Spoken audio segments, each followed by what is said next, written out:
Hello guys, welcome to my YouTube channel. My name is Harjeet Kaur. आज हम discuss करेंगे 13 जून के डेली करंट अफेयर क्वेश्चंस। तो अगर आपको इस पर्टिकुलर लेक्चर की पीडीएफ चाहिए तो उसके लिए आप मेरा टेलीग्राम चैनल भी ज्वाइन कर सकते हो, जिसका लिंक आपको नीचे डिस्क्रिप्शन बॉक्स में मिल जाएगा।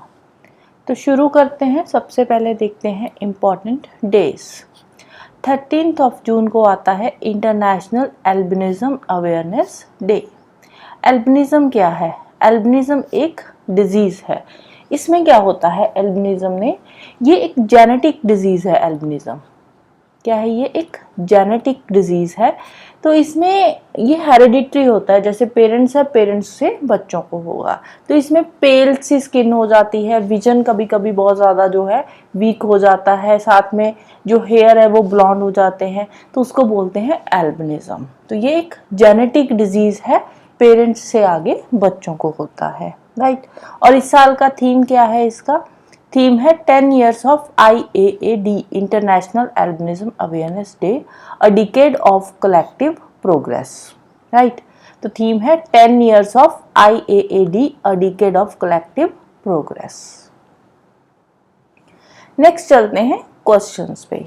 आज का फर्स्ट क्वेश्चन है, विच cricketer completes 600 sixes in international cricket?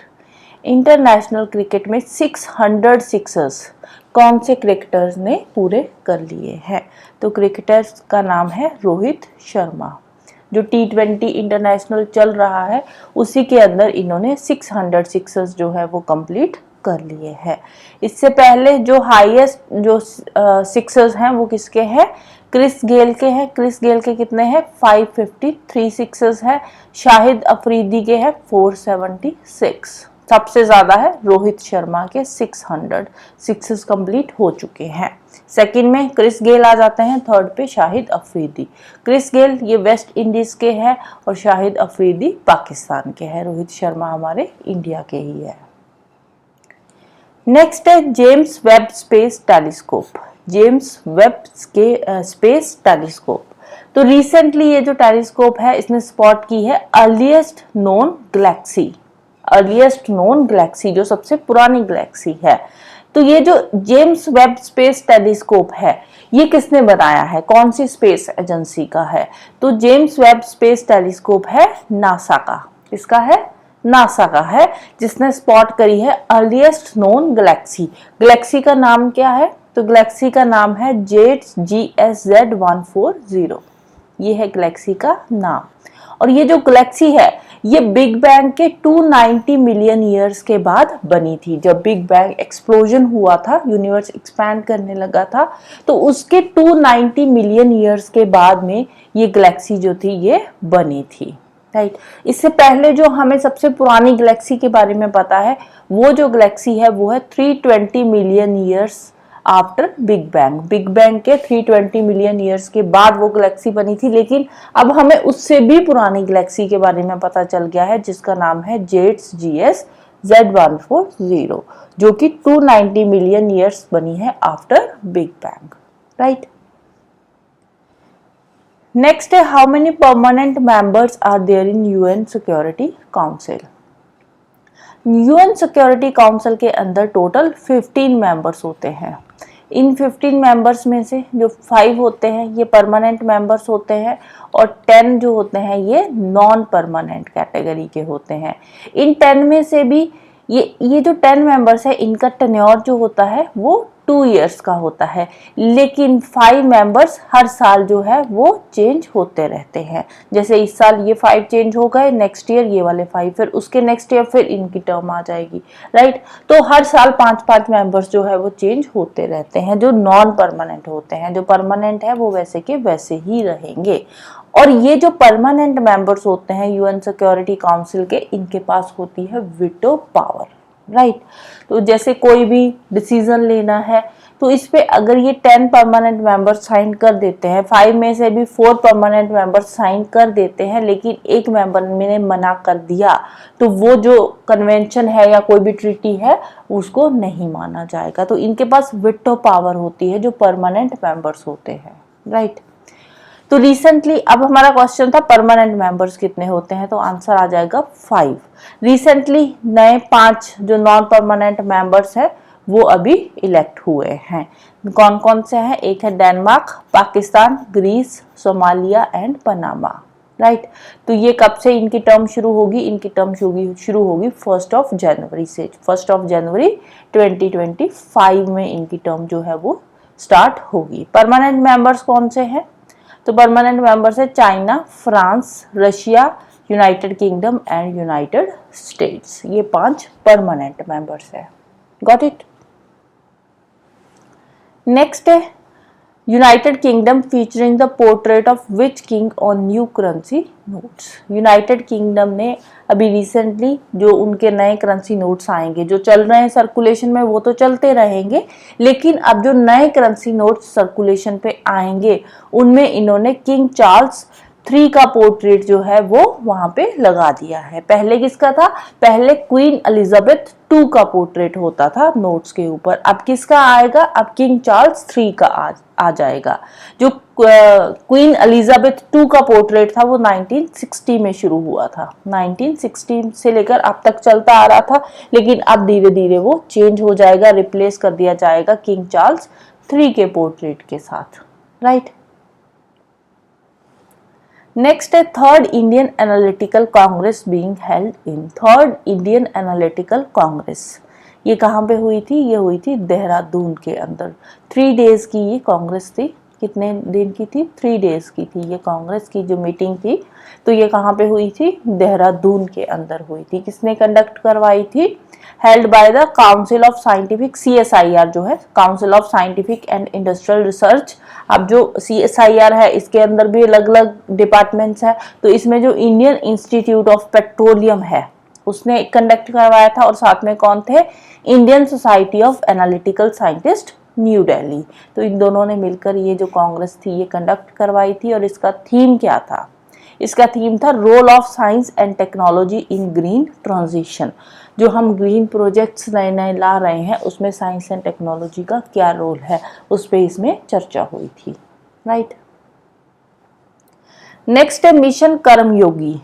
Mission Karmayogi aims to transform Indian civil services. Mission Karmayogi क्या है? कि जो इंडिया के सिविल सर्वेंट्स हैं उनको ट्रांसफॉर्म करना, उनको ट्रेनिंग देना, क्योंकि हमारा एम है कि हम 2047 तक जो है विकसित भारत जो है उसको बना देंगे। डेवलप्ड इंडिया होगा 2047 तक। अब इंडिया को डेवलप करना है, विकसित भारत का एम फुलफिल करना है, तो उसके लिए हमें सिविल सर्विसेज को भी ट्रांसफॉर्म करना होगा। तो इंडियन सिविल सर्विसेज को ट्रांसफॉर्म करने का एम भी क्या होगा? 2047 का ही है कि 2047 तक हम विकसित भारत लेकर आएंगे और साथ ही साथ इंडियन सिविल सर्विसेज को भी ट्रांसफॉर्म कर देंगे under the M mission Karmayogi. Right, कौन सा मिशन है? मिशन कर्मयोगी के अंडर। राइट, नेक्स्ट है वेयर इज प्रेरणा स्थल। प्रेरणा स्थल कहाँ पे है? प्रेरणा स्थल है लोकसभा सेक्रेटेरिएट के अंदर। कहाँ पे बनाया गया है? लोकसभा सेक्रेटेरिएट में। इसमें है क्या?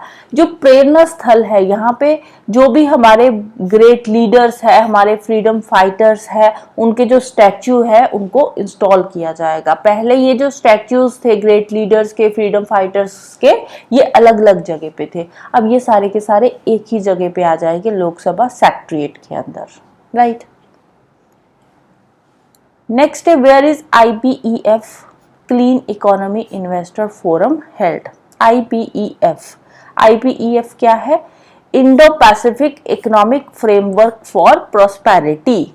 तो इसका जो इन्वेस्टर फोरम हुआ है, क्लीन इकोनॉमी इन्वेस्टर फोरम हुई है, तो ये कहाँ पे हुई है? ये हुई है सिंगापुर के अंदर। कहाँ पे हुई है? सिंगापुर में हुई है। और इसका मेन एम क्या है IPEF का? तो इसका एम है to organise investment in sustainable infrastructure. Investment करनी है सस्टेनेबल इंफ्रास्ट्रक्चर में, क्लाइमेट टेक्नोलॉजी में एंड रिन्यूएबल एनर्जी प्रोजेक्ट्स के अंदर। राइट, नेक्स्ट है Arun 3 hydro electric project. Arun 3 hydro electric project ये कौन सी कंट्री ने रिसेंटली लॉन्च किया है? तो ये लॉन्च किया है नेपाल ने। नेपाल के जो प्राइम मिनिस्टर है प्रचंड दाहाल जी, उन्होंने ये लॉन्च किया है अरुण 3 हाइड्रो इलेक्ट्रिक प्रोजेक्ट। नाम से पता चल रहा है हाइड्रो इलेक्ट्रिक है, तो पानी से बिजली तैयार करी जाएगी यहाँ पे, राइट। नेक्स्ट है COP29 कॉन्फ्रेंस ऑफ पार्टीज की 29th मीटिंग जो है वो कहाँ पे होगी? अभी नहीं होगी, नवंबर में होगी, at the end of this year नवंबर में होगी ये कॉन्फ्रेंस ऑफ पार्टीज की जो मीटिंग है। तो होगी कहाँ पे? इसका वेन्यू ऑलरेडी डिसाइड हो चुका है, तो ये होगी अजरबैजान के अंदर। अजरबैजान बाकू में ये मीटिंग जो है वो कंडक्ट करवाई जाएगी। अब जब कॉन्फ्रेंस ऑफ पार्टीज की मीटिंग होती है तो उसके हाफ वे में एक और कॉन्फ्रेंस करवाई जाती है। जर्मनी के अंदर बॉन में ये कॉन्फ्रेंस होती है, क्लाइमेट चेंज कॉन्फ्रेंस। तो ये जो कॉन्फ्रेंस है इसमें जो यूनाइटेड नेशन क्लाइमेट के जो हेड है जिनका नाम है Simon Stiell, right, United nation climate के जो हेड है साइमन स्टील, उन्होंने ऑल ओवर द वर्ल्ड एक वार्निंग दी है कि हमने जितना एस्टिमेट लगाया था प्री इंडस्ट्रियलाइजेशन एरा में कि इतना टेम्परेचर ग्लोबली इंक्रीज होगा, उससे ज़्यादा इंक्रीज हो रहा है। हमने जो एस्टिमेट लगाया था वो था 1.5 का, कि 1.5 डिग्री तक ग्लोबली जो टेम्परेचर है वो इंडस्ट्रियलाइजेशन के बाद इंक्रीज होगा, लेकिन ये 2.7 तक इंक्रीज हो रहा है। तो ये क्या है? ये एक वार्निंग है, राइट। नेक्स्ट है where is India's first biosphere in tiger reserve creator. Tiger reserve के अंदर एक बायोस्फीयर बनाया गया है। अब याद रखना ये बायोस्फीयर है, बायोस्फीयर रिजर्व नहीं है। ये बायोस्फीयर है, बायोस्फीयर रिजर्व अलग होता है, बायोस्फीयर अलग होता है। बायोस्फीयर है कि यहाँ पे एक फॉरेस्ट बनाया गया है और उस फॉरेस्ट में जो एनिमल्स है वो रह रहे हैं, राइट। तो ये है बायोस्फीयर, एक नेचुरली वहां पे वो बनाया गया है एक तरह का एनिमल्स के लिए रहने के लिए फॉरेस्ट लगाकर। टाइगर रिजर्व के अंदर ये बायोस्फीयर जो है इंडिया का पहला बायोस्फीयर है जो कि टाइगर रिजर्व के अंदर क्रिएट किया गया है, राइट, क्रिएट किया गया है। कौन सी स्टेट के अंदर है ये क्रिएट किया गया है? उत्तराखंड में। उत्तराखंड में जो राजाजी नेशनल पार्क है, राजाजी नेशनल पार्क में ये बनाया गया है बायोस्फीयर, जिसका नाम है राजाजी रिघाती बायोस्फीयर। नाम है राजाजी रिघाती बायोस्फीयर। ये 35 एकड़ का एक प्राइवेट फॉरेस्ट इनिशिएटिव है, जिसको किसने लीड किया है? हमारे जो फेमस इकोलॉजिस्ट है विजय दसमाना ने। किसने लीड किया है? विजय दसमाना ने। अब ये जो विजय दसमाना है ये ऑलरेडी फेमस है किसके लिए? क्योंकि इन्होंने अरावली लैंडस्केप की रिस्टोरेशन में अपना कंट्रीब्यूशन दिया था, और इसके साथ इनका साथ दिया है जयधार गुप्ता ने। तो इन दोनों ने मिलकर ये जो राजाजी रिघाती बायोस्फीयर है ये क्रिएट किया है एक टाइगर रिजर्व के अंदर, राइट। नेक्स्ट है how many Ramsar sites are there in India. अब ये जो है ये इंपॉर्टेंट क्वेश्चन है। रामसर साइट्स इंडिया के अंदर कितनी है? इंडिया में टोटल 82 रामसर साइट्स है। पहले 80 रामसर साइट्स थी, अब 2 नई रामसर साइट्स ऐड कर दी गई है और टोटल बन गई है 82 रामसर साइट्स। अब ये जो 2 नई रामसर साइट्स ऐड करी गई है ये ऐड करी गई है बिहार के अंदर। कहाँ पे? बिहार में 2 नई रामसर साइट्स ऐड करी गई है। तो टोटल अब रामसर साइट्स इंडिया में हो चुकी है 82। 2 नई रामसर साइट्स के नाम आपको पता होना चाहिए, इंपॉर्टेंट है। तो नाम है Nakti and Nagi bird centuries. तो जो नई रामसर साइट्स है उनका नाम क्या है? एक है नक्टी बर्ड सेंचुरी, दूसरी है नागी बर्ड सेंचुरी। तो ये 2 नई रामसर साइट्स है ऐड करी गई है, और दोनों की दोनों ही कहाँ पे है? दोनों की दोनों ही बिहार के अंदर है, राइट। और दोनों की दोनों ही मैन मेड है, नेचुरल नहीं है, ये मैन मेड है। डैम बनाया गया था, डैम बना के पीछे जो रिजर्वर बच जाता है वहां पे बर्ड्स वगैरह आने जाने शुरू हो गए, और धीरे धीरे ये क्या बन गया? एक बर्ड सेंचुरी बन गई। अब इसको रामसर साइट्स में ऐड कर दिया गया है। कहाँ पे सिचुएटेड है? बिहार का जो जमुई डिस्ट्रिक्ट है, जमुई डिस्ट्रिक्ट के झाझा फॉरेस्ट में ये सिचुएटेड है, Nakti and Nagi bird sanctuaries, right. तो नाम इंपॉर्टेंट है, याद रखना है। Got it? So that's all for today. जाने से पहले वीडियो को लाइक कर देना, शेयर कर देना और चैनल को सब्सक्राइब कर लेना। Thank you, bye bye, have a nice day.